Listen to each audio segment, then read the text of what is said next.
Bom dia, boa tarde ou boa noite, alunos. Não sei que horas você vai ver essa aula, mas a minha oração é para que você assista ela, tá bom? Até o finalzinho. E aprenda mais um pouquinho sobre a nossa igreja, porque hoje a gente vai falar sobre a nossa fundadora. Como que foi a conversão dela, o que aconteceu. Tem bastante coisa bacana e que o Senhor inspire você a fazer a obra de Deus, assim como essa mulher fez, com garra, com coragem, com vontade. Amém? Glória a Deus, irmãos. Deus abençoe, viu? A vida de cada um. Então, nós vamos falar então da fundação. Porque, irmãos, por onde essa igreja passa, ela sempre foi respeitada e sempre alcança milhares de vidas para Cristo. Você pode dar um glória a Deus aí? Amém. Hoje, essa igreja, ela se encontra em mais de 140 países, mas para chegar até lá, ela sofreu muitas perseguições, irmãos, enfrentou muita luta, muitos obstáculos. A própria fundadora, ela sofreu muitas perdas, perseguições, mas ela nunca desistiu do seu propósito. Não desistem, meu irmão. Vamos até o final do ano aí juntos, para a honra e a glória do Senhor. Então eu vou contar para você sobre a conversão dela, algumas histórias que estão aqui. Mas eu já vou lembrando você sobre o nosso trabalho, que você sabe, você tem que entregar o trabalho até o final das nossas aulas, e o trabalho vai ser sobre isso que nós vamos falar hoje, sobre a conversão da Aimee, sobre como ela foi para o ministério. Eu vou contar algumas histórias e você vai contar outras que eu não tô falando hoje aqui, combinado? Faz uma folha bem bacana, digita.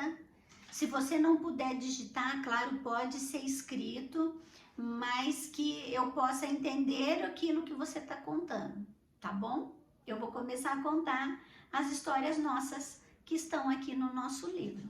Qualquer dúvida, você pode me procurar, tá bom? Então, irmãos, a fundadora da nossa igreja, a Aimee, ela nasceu em 9/10/1890. E, inclusive, neste dia, nós comemoramos o Dia da Mulher Quadrangular. Na nossa igreja, aqui na Vila União, nós gostamos de comemorar esse dia, porque é uma data muito especial para nós que somos mulheres quadrangulares, né? Ela nasceu numa fazenda, numa pequena fazenda no Canadá, e lá ela viveu a sua infância e sua mocidade.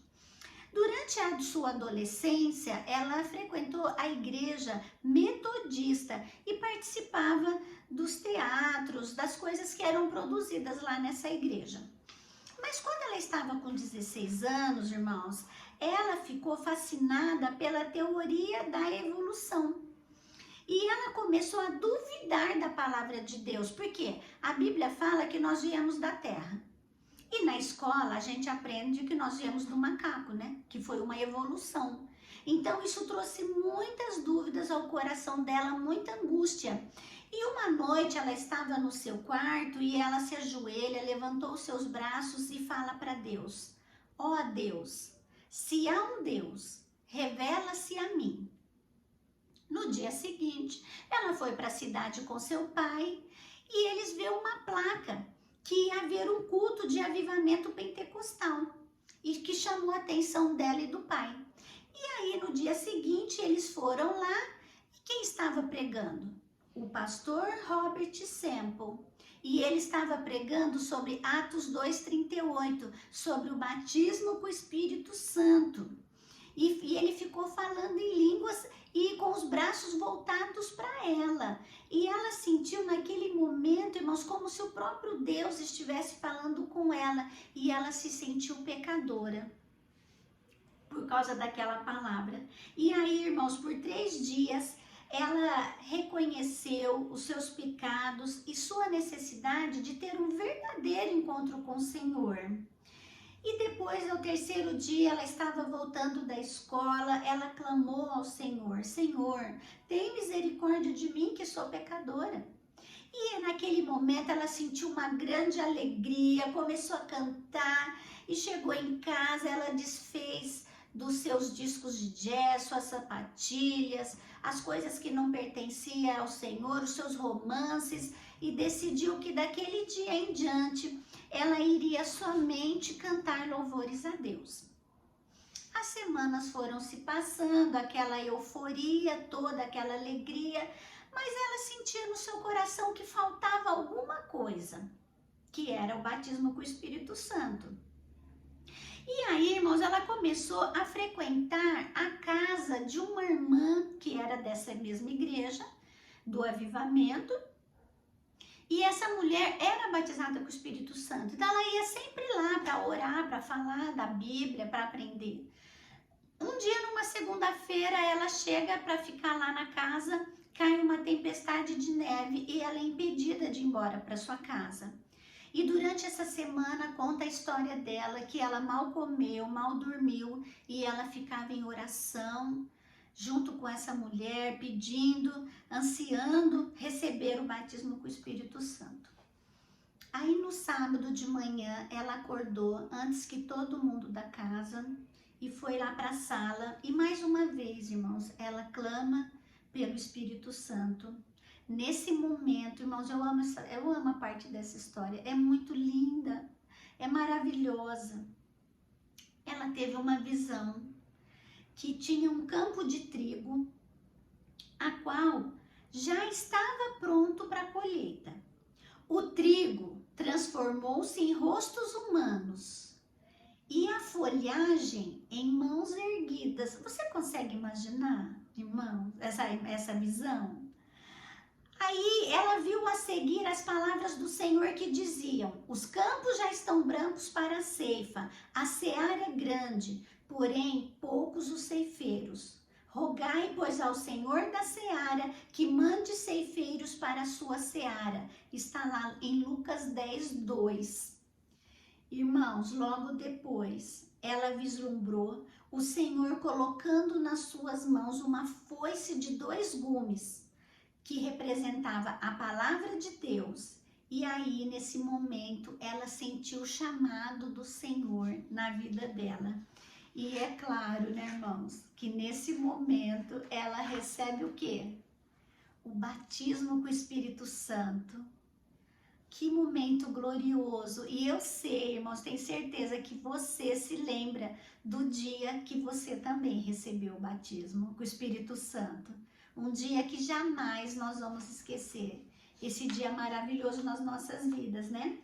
Aí, irmãos, depois de um tempo, vocês acreditam que ela casou-se justamente com aquele pastor que estava pregando? O pastor Robert Semple. E ela inicia, então, eles dois juntos, o seu ministério de evangelização. Um dia, irmãos, eles estavam numa conferência e ela quebrou o pé. E foi um acidente, quebrou o pé e ela com muitas dores, ela volta para o hotel, porque não estava aguentando de dor. Só que quando ela chega lá, Deus fala para ela: pegue o seu sapato, volta para a conferência, o pastor que está pregando vai orar para você e você vai ser curada.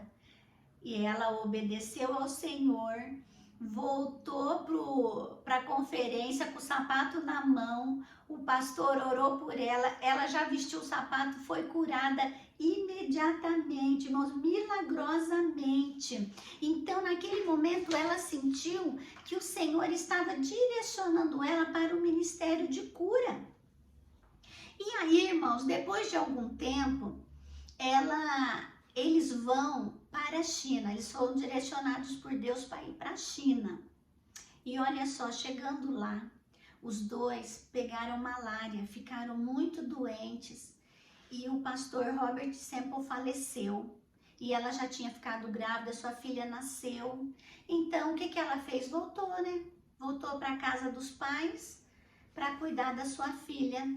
E aí, passado um tempo, ela se sente muito sozinha, precisava de alguém que ajudasse com a filha. E aí ela se casa novamente com Harold Macpherson. Daí o nome dela, né? Aimee Semple Macpherson. E ela teve um outro filho, Ralph Kennedy Macpherson. E aí, irmãos, olha o que aconteceu. Ela parou de pregar e começou a cuidar da família. Mas Deus sempre chamando ela para o ministério. E aí, irmãos, ela fica doente. Passou por várias cirurgias. E Deus sempre falando no coração dela: você vai pregar a minha palavra? E ela relutando, e cada vez mais ela ficava doente, se adoecia naquele lugar. E aí um dia, irmãos, que praticamente ela quase chegou à morte, Deus falou para ela: e agora? Tu irás? E ela, irmãos, no seu último suspiro, não tinha mais o que fazer por ela, depois de tantas cirurgias, ela respondeu: sim, Senhor, eu irei. E mais uma vez, irmãos, milagrosamente, ela é curada, a recuperação da cirurgia foi instantânea e ela já ficou saudável e voltou para pregar o evangelho e não parou mais. E aí, irmãos, ela retoma o seu ministério, realizou inúmeras campanhas e em outras partes do mundo, na América. E aí, irmãos, a sua primeira campanha evangelística foi em 1915. Eu não sei se você conhece essa história é muito legal. Eu gosto muito, um dia eu vou fazer um teatro dela, vocês vão ver. Ela foi convidada para pregar. E aí chegou lá, era uma igreja bem pequena. Aí ela pregou a primeira noite para um número bem reduzido de pessoas. Segunda noite, aquele pouquinho de gente. Na terceira noite, irmãos, ela pegou uma cadeira e foi até a esquina da igreja. Subiu na cadeira, fechou os olhos e começou a orar bem baixinho. E aí começou a juntar um monte de gente, né? Ué, essa mulher ficou louca? O que aconteceu? Ela tá em cima dessa cadeira? O que foi? Quando ela percebeu que tinha um monte de gente em volta dela, irmãos, ela pegou a cadeira e saiu correndo, entrou na igreja e falou: fechem as portas. E aí, vocês acham que alguém quis sair? Claro que não. Aquelas pessoas, irmãos, foram tão abençoadas naquela noite, que no dia seguinte não coube de pessoas dentro da igreja. E ela teve que fazer o culto do lado de fora, num campo atrás da igrejinha. Olha só que história maravilhosa, né? E aí, irmãos, ela pega e compra a sua primeira tenda. Vocês sabem, né, irmãos? Mulher não entende de tenda, nunca comprou tenda, nada de tenda. Ela vai e compra a tenda dobrada. Quando ela abre a tenda está toda rasgada e mofada. Você acha que ela desanimou, irmãos? De jeito nenhum. Ela, irmãos, arruma essa tenda, lava, limpa, costura e monta. Quando ela tá pregando, vem um vento tão forte e a tenda começa a balançar para cair e ela ordena que aquela tenda permaneça de pé até o culto acabar. E conta a história, irmãos, que a tenda ficou presa somente num prego. E ali houve cura, milagres, libertação. Aí no dia seguinte, as irmãs, as senhoras da igreja foram lá, ajudou ela, remendaram tudo, arrumou tudo e montaram a tenda de novo. Irmãos, eu tenho uma paixão muito grande pelo grupo de mulheres aqui da minha igreja. Olha, eu vou contar um segredo. Eu sou presidente de mulheres faz 22 anos, irmãos. Ninguém me aguenta mais, eu não sei o que fazer. Mas eu amo esse ministério e eu vejo que as mulheres já estavam trabalhando na obra desde essa época, né? E muito antes, com certeza. E aí, irmãos, ela continuou realizando muitas campanhas, alcançando muitas vidas, curas, milagres. E um dia ela foi pregar num prédio que era de madeira. Só que chegando lá não tinha luz. Aí eles arrumaram, irmãos, para ela poder ler uma lâmpada de querosene. E no momento, antes do culto, aquela lâmpada explodiu e queimou todo o seu rosto. Aí alguém que estava na plateia gritou: olha, gente, hoje não vai ter culto, porque a pregadora que prega sobre cura está doente. Vê se não é o inimigo, irmãos. Mas, irmãos, você já pode imaginar. Ela pregou com o rosto cheio de bolhas e durante a mensagem ela foi totalmente curada. Seu rosto ficou limpo na frente daquelas pessoas. Você imagina se fosse nós hoje? A gente ia embora, ia para o hospital. Não tinha ficado lá. Eu creio que não, né? Morrendo de dor, cheio de ferida. Mas ela não. Ela permaneceu e continuou o seu trabalho. Irmãos, ela fazia as campanhas com o seu próprio carro.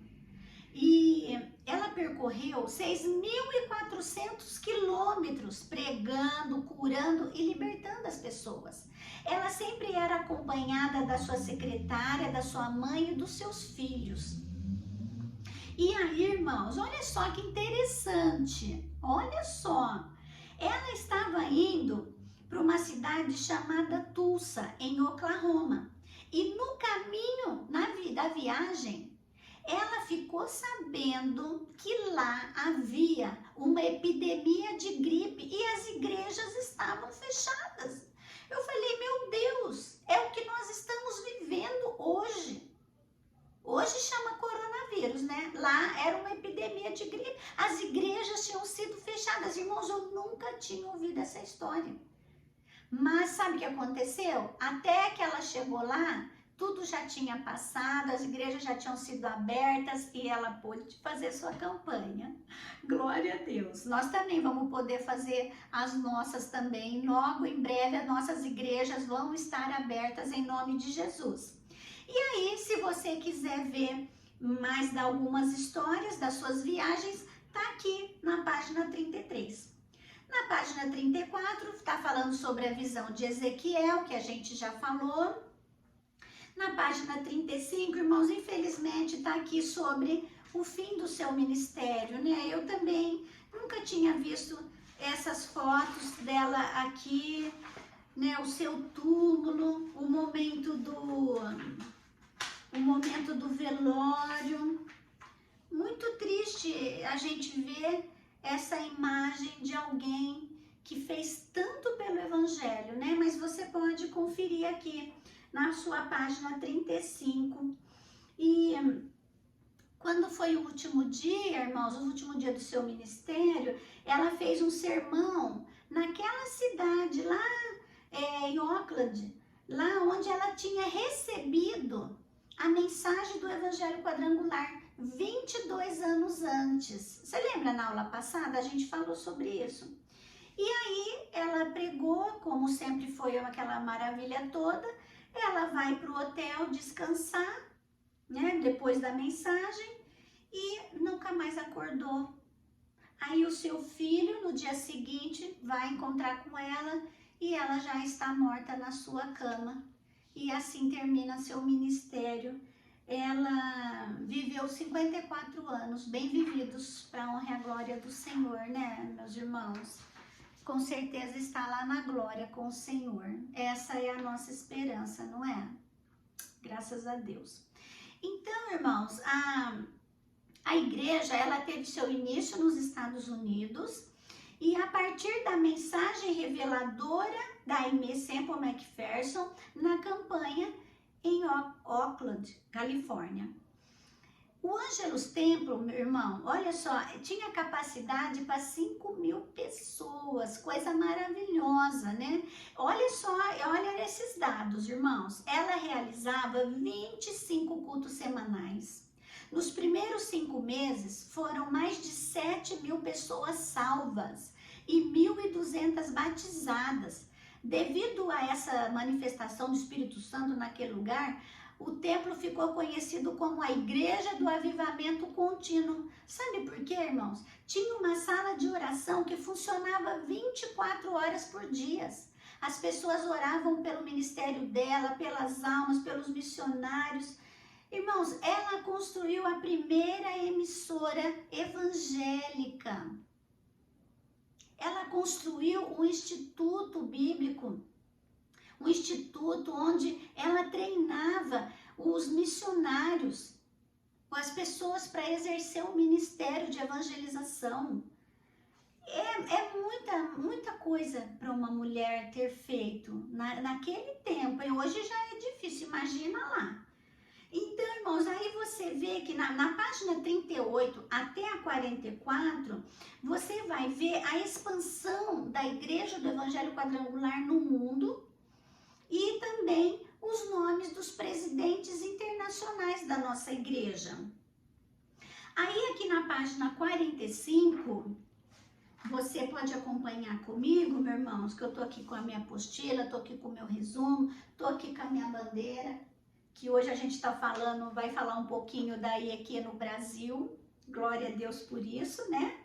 E que eu não sei se você sabe, mas os pastores que vieram para o Brasil foram o pastor Ário Williams e o Jesus Vasques Ramos.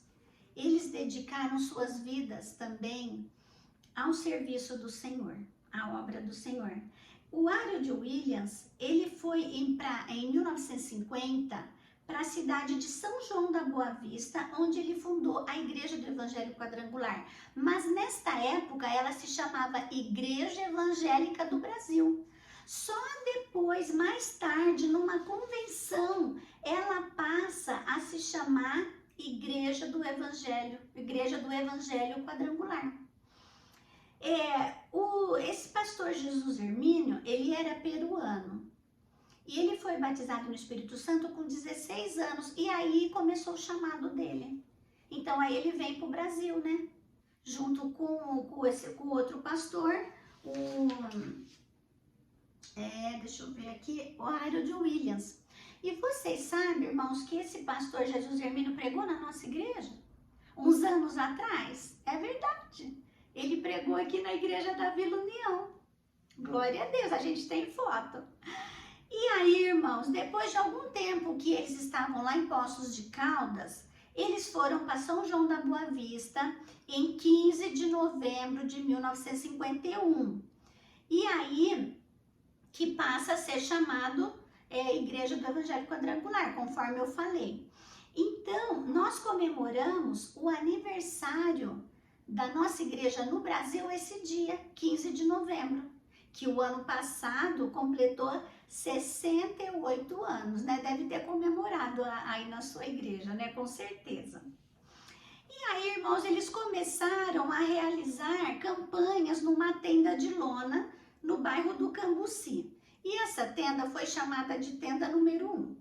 E ela percorreu vários bairros de São Paulo, lá da capital. E tudo isso, irmãos, foi alcançado com muita luta, muitas perseguições, muitas prisões. Se você ouvir as histórias dos primeiros missionários aqui no Brasil, olha, histórias tremendas, de superação mesmo, viu? Deus seja louvado pela vida deles, porque nós estamos hoje onde nós estamos, porque alguém fez muita coisa lá atrás. Nós precisamos honrar, valorizar o trabalho deles. Louvado seja Deus por isso. E aí, irmãos, a tenda número 1 passou para um salão alugado na rua Brigadeiro Galvão, lá em São Paulo. E em 1957, o pastor Ário Williams, ele adquiriu o terreno na Praça Olavo Bilac, número 90, que está lá até hoje. Eu acho que você já foi lá. Se todos não foram, vários de vocês já estiveram nessa igreja na nossa sede de São Paulo. E lá é um prédio de 3 andares e lá havia lá as convenções estaduais, nacionais. Vocês imaginam, irmãos, que hoje, imagina, não cabe nem um tiquinho assim da quantidade de pastores que a igreja tem. Então, hoje a convenção nacional geralmente é feita lá em Santa Catarina, né, no Balneário Camboriú, Itajaí, e a estadual aqui em Serra Negra, no nosso lindo, belo centro de convenções, né? Não sei se você conhece.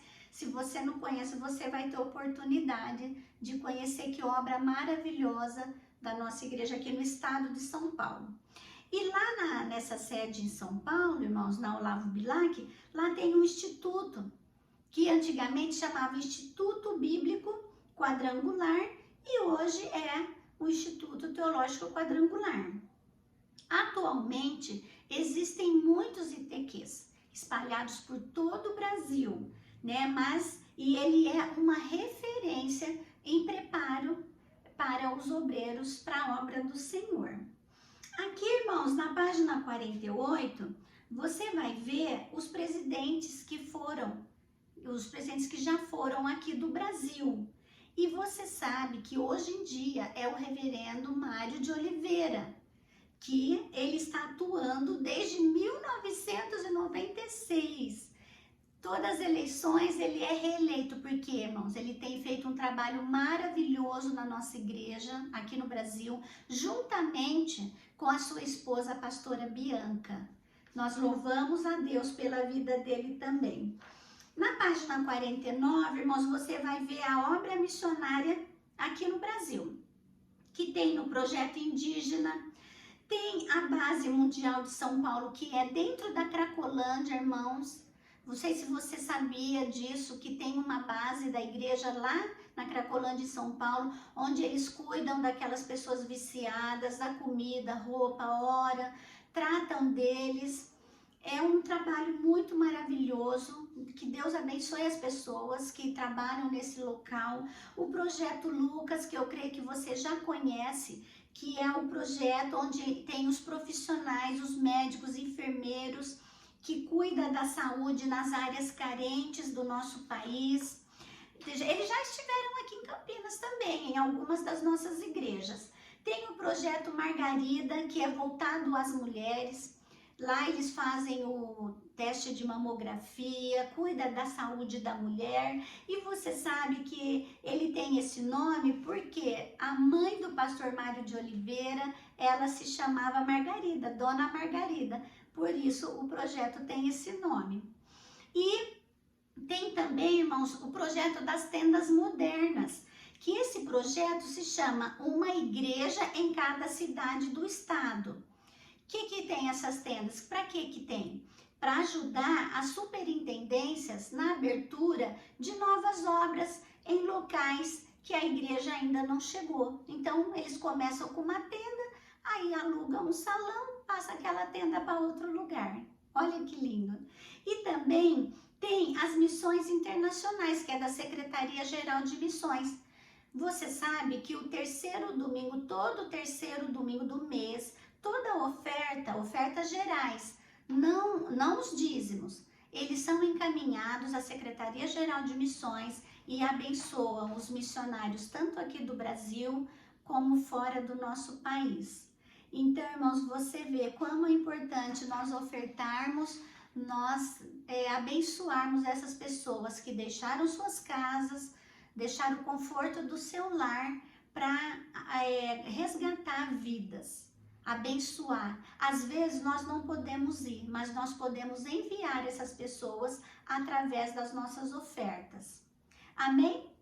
E assim nós terminamos nossa aula de hoje. Eu te agradeço por você ter ficado até o final da aula, que você possa, meu querido, responder às atividades da segunda aula e comece a preparar o trabalho. Como é o trabalho? Você vai me contar o que eu te contei hoje sobre o nascimento, sobre a vida da Aimee e me contar uma história que eu ainda não conheço, que não está aqui, tá bom? Apesar que eu já li o livro, né? Então, meu querido, que o Senhor te abençoe, te guarde, que o Senhor faça resplandecer o seu rosto sobre ti e tenha misericórdia de ti, que o Senhor sobre ti levante o teu rosto e te dê a paz. Deus te abençoe, um grande abraço, até a próxima aula. Amém.